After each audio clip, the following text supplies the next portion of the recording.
Alors, le CAP électricien.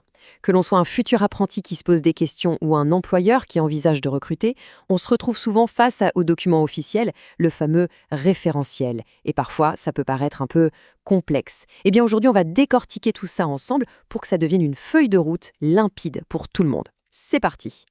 Voilà notre programme en 5 points. On va d'abord voir ce que c'est, être électricien aujourd'hui.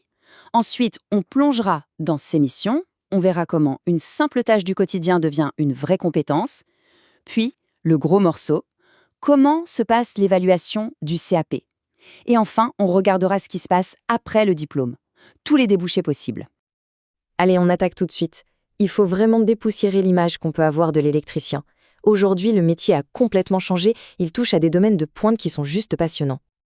Et là, on le voit tout de suite, le champ d'action est immense. On parle d'énergie renouvelable, de réseaux électriques intelligents, les fameux smart grids, mais aussi des infrastructures comme les bornes de recharge pour voitures électriques ou l'éclairage public. Et bien sûr, tout ce qui est bâtiments connectés, la domotique, l'industrie 4.0 et même des systèmes à part comme les bateaux ou les trains. En clair, le CATP prépare à être partout où il y a de l'électricité innovante.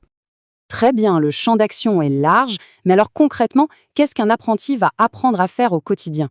En fait, toute la formation est construite autour de 3 grands piliers très clairs.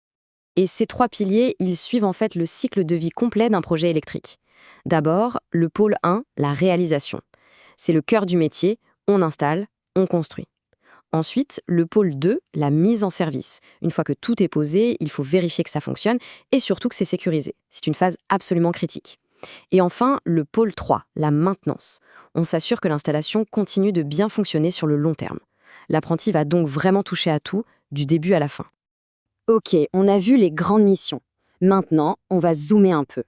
Comment est-ce que les gestes de tous les jours sur le chantier se transforment en compétences solides reconnues sur un diplôme?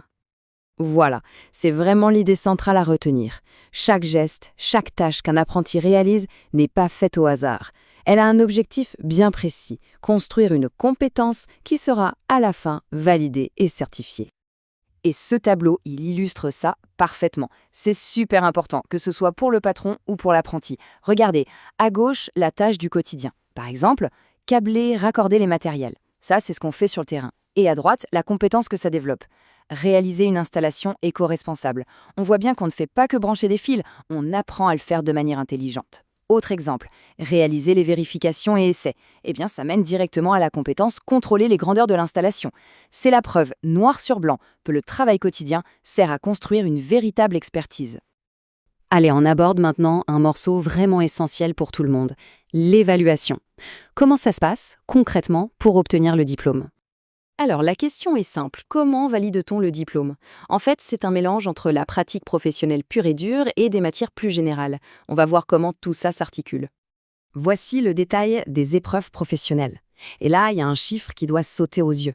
Le coefficient 7 pour l'épreuve EP1, réalisation d'une installation. 7, c'est énorme. Ça veut dire quoi? Ça veut dire que ce qui compte le plus, et de très loin, c'est la capacité à faire, le geste technique, la pratique sur le terrain. C'est vraiment ça le cœur du CAP. Les autres épreuves sont importantes, bien sûr, mais la réalisation, c'est la priorité absolue. Autre point très important, la fameuse PSE, c'est-à-dire la prévention santé et environnement. Où est-ce qu'on évalue ça? Eh bien, il n'y a pas d'épreuve séparée. C'est directement intégré dans l'épreuve reine, l'EP1. Et c'est tout à fait logique, la sécurité, le respect de l'environnement, ce n'est pas une matière à part, ça fait partie intégrante de chaque geste professionnel. Et on suit exactement la même logique pour ce qu'on appelle l'étude des constructions. Pas de grand examen théorique sur table. La capacité à lire un plan, à comprendre la structure d'un bâtiment, tout ça c'est évalué en situation réelle, pendant les travaux pratiques. C'est du concret, encore et toujours. Mais attention, un excellent technicien doit aussi savoir communiquer, calculer, réfléchir. C'est pour ça qu'il y a aussi des matières d'enseignement général. Du français, de l'histoire géo, c'est indispensable pour échanger avec un client, pour comprendre un contexte. Et des maths, des sciences, c'est la base pour calculer un besoin ou comprendre les lois de l'électricité. Bon, on a le diplôme en poche. Et après, qu'est-ce qu'on fait? Le CAP, ce n'est pas une fin en soi, c'est au contraire un véritable tremplin pour l'avenir. Une fois le diplôme obtenu, 2 grandes portes s'ouvrent. La première, c'est de se lancer directement dans la vie active. On est un professionnel qualifié, on peut trouver du travail tout de suite. La seconde voie, c'est de continuer ses études. Partir sur un bac pro ou un brevet professionnel pour aller chercher encore plus de spécialisation et de responsabilité. Pour conclure, on voit bien que le CAP électricien, c'est bien plus qu'un simple papier.